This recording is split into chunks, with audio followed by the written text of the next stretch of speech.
સૌપ્રથમ વિજેતા ભારતીય વૈજ્ઞાનિક ચંદ્રશેખર રામનનો જન્મ નવેમ્બર 1888 ના રોજ તેના મોસાળ તમિલનાડુ રાજ્યના તિરુવનાઈકવલના ગામે થયો હતો. તેમના પિતા શ્રી ચંદ્રશેખર આયર ભૌતિક વિજ્ઞાન સાથે સ્નાતક થયા હતા અને તે જ કોલેજમાં તેઓ વ્યાખ્યાતા બન્યા હતા.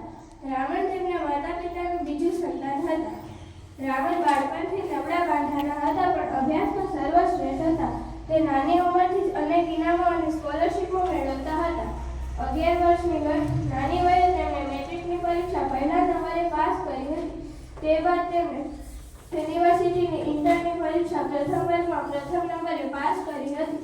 આથી તેમણે છાત્રવૃત્તિ મળી હતી. તે મદ્રાસની પ્રતિષ્ઠિત પ્રેસિડેન્સી કોલેજમાં સ્નાતકના અભ્યાસમાં જોડાયા. તેમણે અંગ્રેજી આપ્યું હતું. આ કોલેજમાં આટલી નાની વયના એ સર્વપ્રથમ વિદ્યાર્થી હતા. અંગ્રેજીના પ્રોફેસર ઇલિયટને વર્ગખંડમાં આ નાનકડા વિદ્યાર્થીને જોઈ ઘણી નવાઈ લાગી હતી.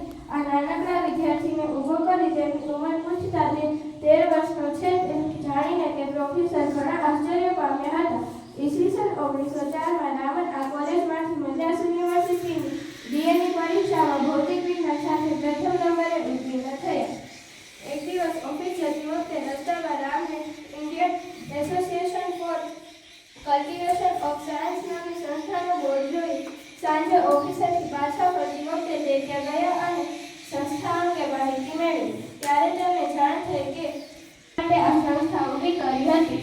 રામને પહેલી દ્રષ્ટિએ ખ્યાલ આવી ગયો કે સંસ્થામાં કોઈ ખાસ પ્રવૃત્તિ થતી નથી. રામને ત્યાં પોતાના પ્રયોગો કરવાની મંજૂરી મળી ગઈ. તેમણે તેમના સમય અને સગવડ પ્રમાણે ત્યાં આવીને પ્રયોગો કરવાની અને સંશોધન કરવાની સુવિધા મળતા તે ઘણા ખુશ થયા. હવે તે વહેલી સવારે ઘરેથી નીકળી અહીં આવી જતા અને પોતાની સંશોધન પ્રવૃત્તિના કામે લાગી જતા. ઓફિસનો સમય થતાં અહીંથી સીધા ઓફિસે જતા. ઓફિસની સાંજે પાછા અહીં આવતા અને મોડી રાત સુધી પ્રયોગો અને સંશોધનોમાં ડૂબી જતા. આમ તેમની રુચિ પ્રમાણે સંશોધન પ્રવૃત્તિ ફરીવાર ખીલી ઉઠી.